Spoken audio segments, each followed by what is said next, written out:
talk about a little bit about what goes on in this world of mastering that you actually see um, algorithms, created to maximize the impact.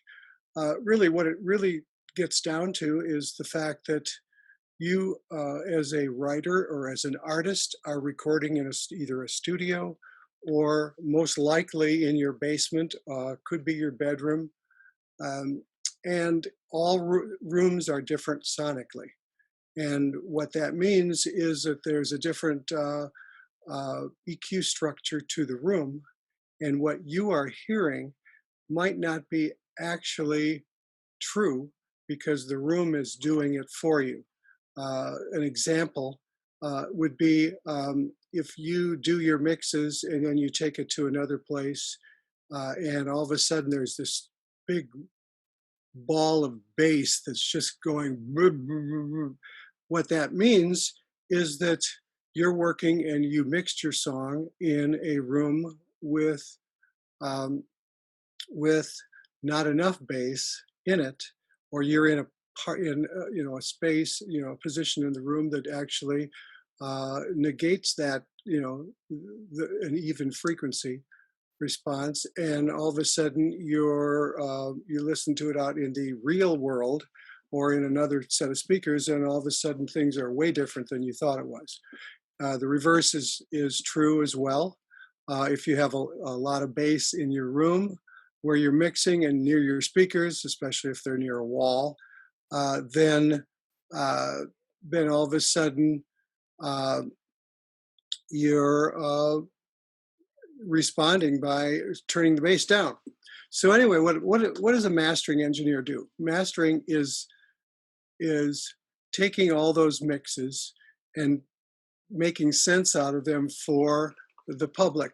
And it has to sound good. It has to sound great. The music has to leap out of the speakers in all environments. So that's kind of what I do, and what certain people, some people, all around, there are mastering engineers.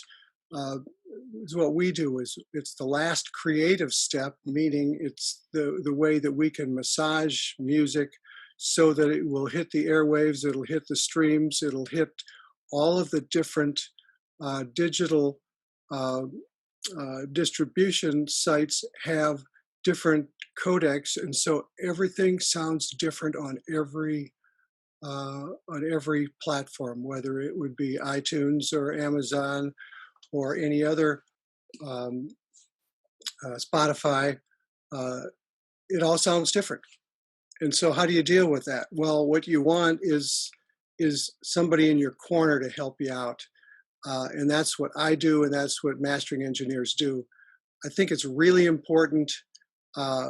Your mix might sound good, but we can make it sound better.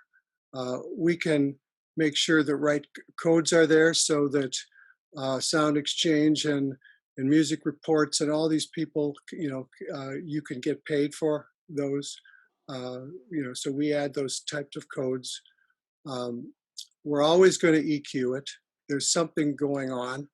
You probably didn't know that there's three parts of the human voice. There are three different EQ centers in just in the human voice. My job is the project studio mix fixer. And so what I do is in analog at the gear that's behind me and the expensive speakers and EQs and whatnot. Mastering engineers trust their sweet spot where they are with their speakers, with their amplifier, with their room, and that's what we do. And so to have somebody, whether you're an artist, a producer, an artist manager, you want your music to have the maximum impact that it can with the listener and draw the listeners in.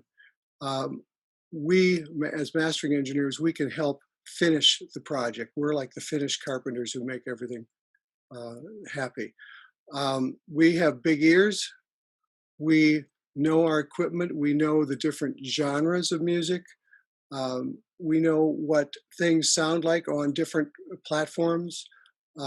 So it's good to have especially if you're a producer or a mixer, to have us on your team.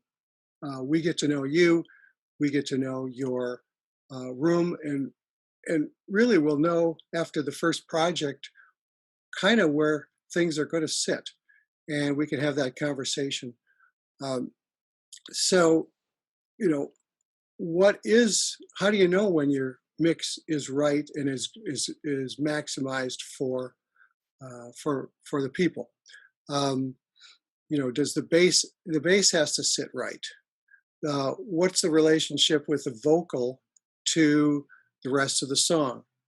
Um, how to really, it's the problem areas. Here's two or three problem areas. The bass is too boomy and too wide, and there's no definition between the kick drum and the bass drum. Okay, so we can tweeze those things out. Uh, is the is the vocal strong? Is it right up front? It could be the artist in a lot of different genres where the vocal is tucked back. But uh, S's are really bad, and most people use the same microphone in their bedroom or in their studio to record all the instruments. Microphones have a certain frequency response curve, and if all of a sudden you're using the same microphone to do everything, then all of a sudden those frequencies, usually higher frequencies in the vocal range, 6 to 8, uh, treble. Let's call it treble for non-technical. They start building up, and you get too essy, and so we can help that and smooth those things out. Or what we can do is say, hey, why don't you go back to the mix, your mix number 27, and really use a de-esser and tuck the vocal back so you can do part of it and I can do part of it. So that's one thing that we can do. We also add compression, which gives things more punch. You may have heard of something called volume wars, where everything has to be as loud as possible so it can be competitive in the marketplace. Well, the flip side of that is that when things get too loud, the codecs of all the different platforms, whether it be terrestrial radio or Spotify, um, actually turn the music down, so you have actually less impact of what you were trying to get in the first place. So those are some things that the mastering does. And I'd like to, I'm open to questions about things.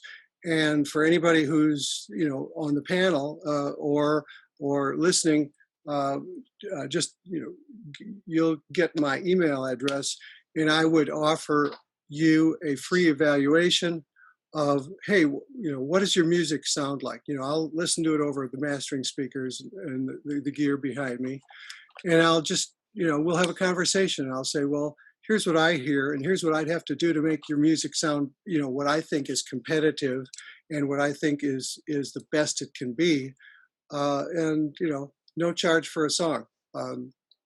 It's all a relationship business. That's why we're all here, because we want to, I know Brandon used the word pivot, like it's been used, let's see, 6 times so far in this broadcast. Well, wow. What that means is we have to change our way of thinking in the COVID economy, and I know the stories that I'm hearing from Jessica and what you guys had to do when you had a sold out tour and there's a whole lot of money in your pocket already, and it's like, oh my God, well, I'm not going to give this money back. We need to give the listener experiences, and for the listener, they've got to put on their big person pants and find different ways of listening. And so what mastering is I'm kind of pivoting back now to the mastering, is how to make it sound as good as it possibly sounds, based on what it is, how it was recorded, what the intent of the artist is, and using our big ears. And my motto, and I'll end with this, is because I'm an artist, and all of my music, you know, I continue to make music and will continue to make music forever, is taking everything that I know and have done with 30 or 40 years of recording my own music, is to, um, when I master your record, I'm in your band, and I know that every musical element in that song is there, and I can dig deep and try to figure out, well, how do I best help you present your music to the public? So that's what Awesome. mastering's about.